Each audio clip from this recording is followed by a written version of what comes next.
benefits of AI, we must also find collective solutions for mitigating the risks. By placing human safety and dignity at the heart of AI, we can move forward with conviction. Together, through this summit and through all the collective efforts and through the vision of our Honorable Prime Minister, let us shape an AI future of the humans, by the humans, and for the humans. Thank you very much.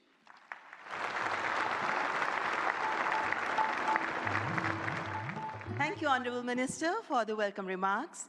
And before I move on, ladies and gentlemen, I would like you to welcome our distinguished guests. We have with us His Excellency Emmanuel Macron, the Honorable President of France, who's joined us now. Please welcome him.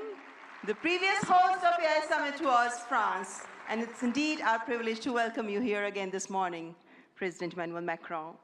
Ladies and gentlemen, now I would like to welcome Shri N. Chandrasekaran, Chairman of the Tata Group, to the dais to share his visionary insights on artificial intelligence.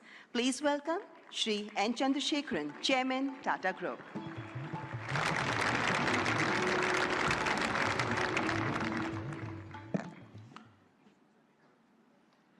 Honorable Prime Minister Shri Narendra Modi ji,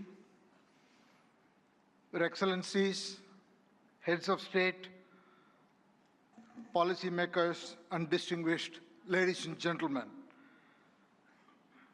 It is an extraordinary privilege to be here this morning and participate in this AI Summit. India is a nation of AI optimists. Our enthusiasm is not surprising. Indians have witnessed the hugely ambitious digital infrastructure programs and what they can achieve. The largest digital identity system in the world, covering 1.4 billion people. A digital payment interface that accounts for half of the entire world's transactions. Over the past few years, under our Honorable Prime Minister's vision, India has treated AI as a strategic national capability, aligning the full stack from chips to systems to energy and to applications through Semicon India, an India AI mission, and most importantly, the recent reforms such as the Shanti Act for clean energy. We are building AI at scale with trust, resilience, and long-term competitiveness.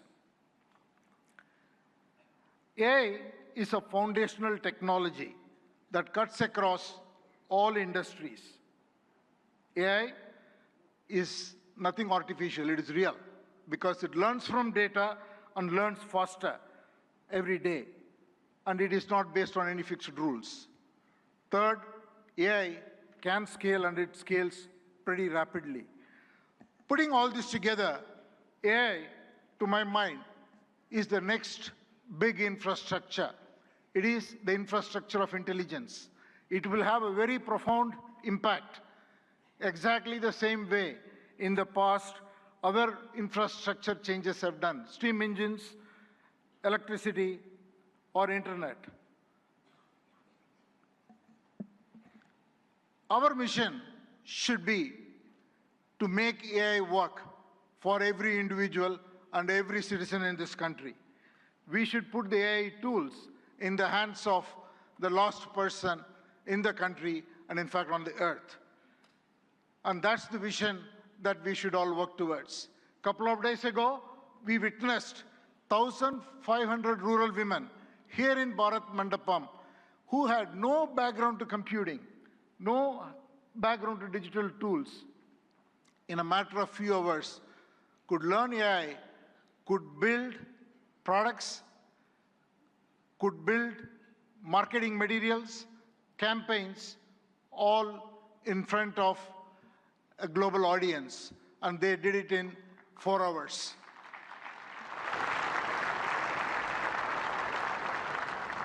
AI will have huge impact on our public services delivery. It will have huge impact on enterprises around the world. Since I come from the background of IT industry, one word for the IT industry. It is, in my opinion, the biggest opportunity for the tech sector and the IT industry, because the IT industry's real value is the context, an understanding of every enterprise's business and technology landscape, and make the right technology work inside the processes and the ecosystem, the supplier, customer, and all the other connections an enterprise has. AI will expand that role much further. It is the opportunity to integrate AI and AI agents into workflows, reimagine processes, and make it work, and carry out the transformation so that every enterprise can realize the moat and realize its vision. Now I want to talk a little bit about the Tata Group. At the Tata Group, we are adopting AI across the stack, from silicon to systems to AI-ready data centers to applications and AI agents. And we believe such a vision and such a journey is going to be extremely exciting, and it will require us to work with world-leading partners in India and across the globe. I would like to make 5 points. The Tata Group is establishing India's first large-scale AI-optimized data center, purpose-built for the next generation AI training and inference. I'm very happy to announce that we have partnered with OpenAI to build the first 100 megawatt capacity, which will scale to 1 gigawatt.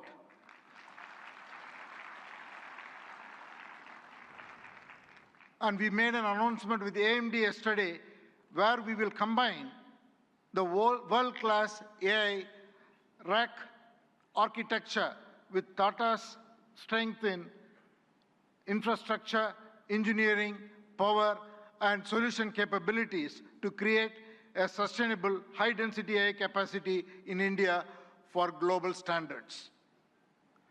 The third, we're already building an AI data insights platform. Minister Ashwini articulated the layers of data architectures. What we are building is totally based on diverse Indian data sets on top of the foundational models, so intelligence becomes available across the diversity of Indian contexts. And the fourth, TCS and our other company, Tata Communications, together, we are building an AI operating system for industries. What we will do is to build agentic industry solutions for every industry. We are already well on the journey, and we will work with partners to be able to launch it and take it to all enterprises around the globe. And finally, again, I want to thank the vision of our Prime Minister, which made it possible for us to make a serious foray into chips and semiconductors. What we will do next is to build chips that are very domain-centric, which will be totally AI-optimized for every industry, and we will first launch or work towards getting it ready for the automotive sector. So these are the areas that we are focused on. I think it is the time for promise to take action into practice so that we can deliver prosperity. Finally, in conclusion, I just want to say that we are standing here at a very defining moment. It is the age of abundant intelligence, where the scarce resources are trust, stewardship, and human capability. So let us send out a simple standard for the AI decade. Capability with dignity, high impact for every watt of energy, and progress with agency and collaboration. Thank you all very much.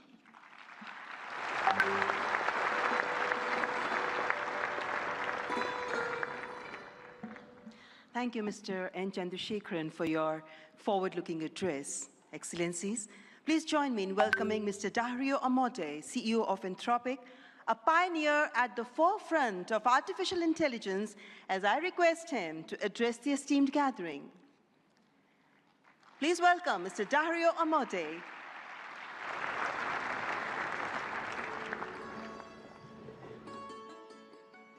First, I want to thank Prime Minister Modi for bringing us together. The energy and ambition in this room and across India are incredible. I've been spending the last few days meeting with Indian builders and enterprises, and the energy to build together here is palpable, unlike anywhere else. This is the 4th AI summit we've held since the tradition was initiated at Bletchley Park back in 2023, which I still remember. And in those 2.5 years, the advances in the technology have been absolutely staggering. Along with those, the advances in the commercial applications and the societal and ethical questions around the technology have only grown more urgent.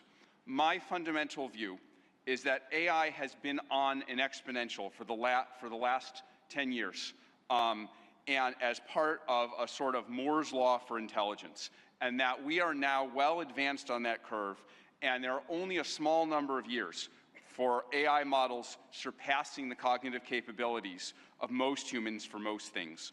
We're increasingly close to what I've called a country of geniuses in a data center, a set of AI agents that are more capable than most humans at most things and can coordinate at superhuman speed. That level of capability is something the world has never seen before and brings a very wide range of both opportunities and concerns for humanity. On the positive side, we have the potential to cure diseases that have been incurable for thousands of years, to radically improve human health, and to lift billions out of poverty, including the global south, and create a better world for everyone. On the side of risks, I'm concerned about the autonomous behavior of AI models, their potential for misuse by individuals and governments, and their potential for economic displacement. India has an absolutely central role to play in these questions and challenges, both on the side of the opportunities and on the side of the risks. As a sign of our commitment, we just this week opened an office in Bengaluru and hired Irina Ghosh, who has spent 3 decades building businesses in India as our managing director for Anthropic India. We've also announced partnerships with major Indian enterprises this week, including Infosys and others. On the opportunities, one dynamic that we have observed is that technology and practices pioneered in India have historically set a standard for the global south and have helped to diffuse technology and humanitarian benefits through the global south. We're therefore we have been partnering with for several months, nonprofits such as the X-Step Foundation, Pratham, and Central Square Foundation to use our models to advance digital infrastructure, education, agricultural efficiency, and health, in the hopes of spreading AI's benefits across the global south, starting with India and diffusing out to the rest of the global south. We're also partnering with Karya and the Collective Intelligence Project to build evaluations and metrics of our model Claude's performance on India's many regional languages. On practical and locally relevant tasks, we'll benchmark like agriculture, legal tasks, and educational content. On the risks, India is the world's largest democracy and can be a partner and leader in addressing the global security and economic risks of the technology. We'd like to work with India on testing and evaluation of models for safety and security risks in the tradition that was started by many global and national AI security institutes that have been stood up around the world. Even more, we see a particularly strong opportunity to work with India on studying the economic questions as part of the New Delhi Frontier AI Impact Commitments, which we're excited to join. As part of our Anthropic Economic Futures program and Anthropic Economic Index, we publish statistical insights into how AI impacts jobs in the economy. We're excited to increasingly share this information, exchange information with the Indian government